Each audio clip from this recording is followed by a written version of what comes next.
محترم خرم نواز گنڈاپور صاحب، central general secretary Pakistan عوامی تحریک، محترم راجہ زاہد صاحب، سینٹرل وائس پریزیڈنٹ پاکستان عوامی تحریک،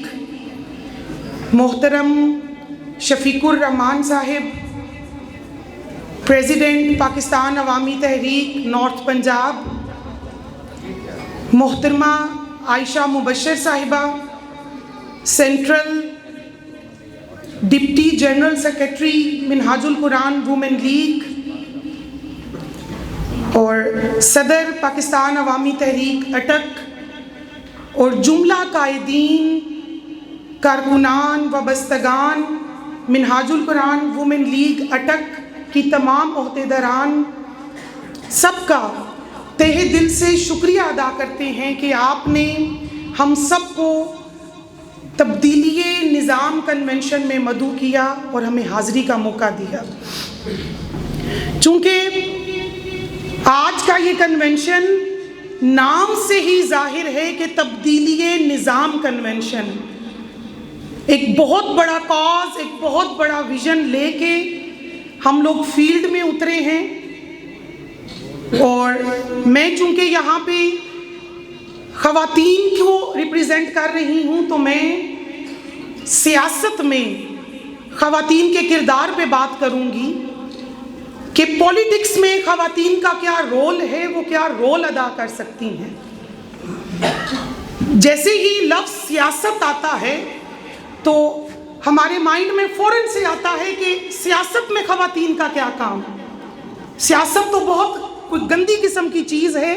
اس میں خواتین کا رول ہو ہی نہیں سکتا۔ سیاست ان کے لیے غلیظ ہے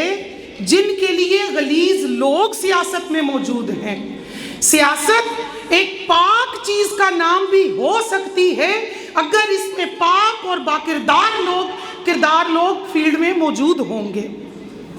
ہم پاکستان عوامی تحریک اس ویژن کو لے کے فیلڈ میں اترے ہیں کہ ہم نے ایک باکردار اور پاک سیاست کا جو ہے وہ سٹارٹ لینا ہے، اور پاکستان میں مستفی انقلاب کی جد و جہد میں پاکستان عوامی تحریک کی کوششوں کو بھی ساتھ شامل کرنا ہے۔ آج کا یہ کنونشن تبدیلی نظام، اور تبدیلی نظام کے لیے جہاں پہ مرد حضرات کی کوششیں فیلڈ میں موجود ہوتی ہیں، ہمارے قائدین ہیں، ہمارے رہنما ہیں، اس کے ساتھ ساتھ خواتین جو کہ آبادی کا 52% حصہ ہیں، ہم خواتین کو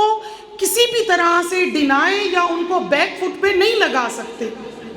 کوئی بھی پولیٹیکل جماعت دیکھ لیں، کوئی بھی پولیٹیکل آپ اس کا کام دیکھ لیں، تحریک دیکھ لیں، وہ خواتین کے بغیر نہ تو مکمل ہوتی ہے نہ کامیاب ہوتی ہے۔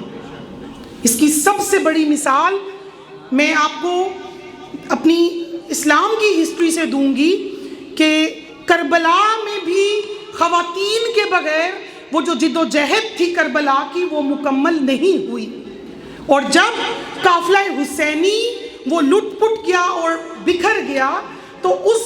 قافلے کو لیڈ کرنے والی بھی وہ خاتون تھی جن کا نام سیدہ زینب سلام اللہ علیہا تھا۔ جس گھر سے پردہ شروع ہوتا ہے اس کے پردے پہ کمپرومائز کرنے والی نے پھر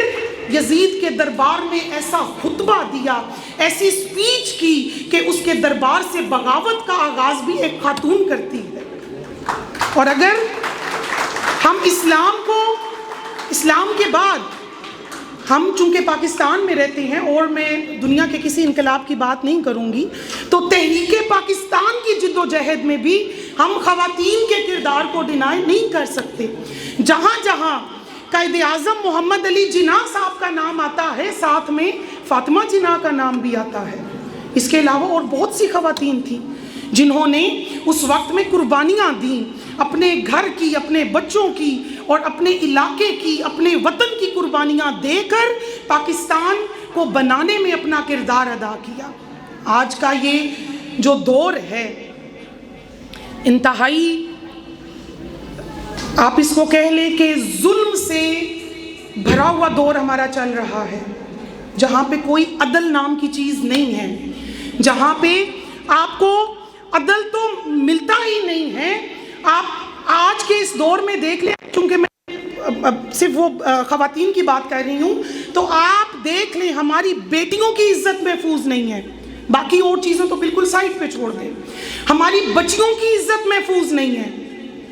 اور انصاف تو ملنا دور کی بات، اب تو نام لیوا بھی کم ہو گئے ہیں۔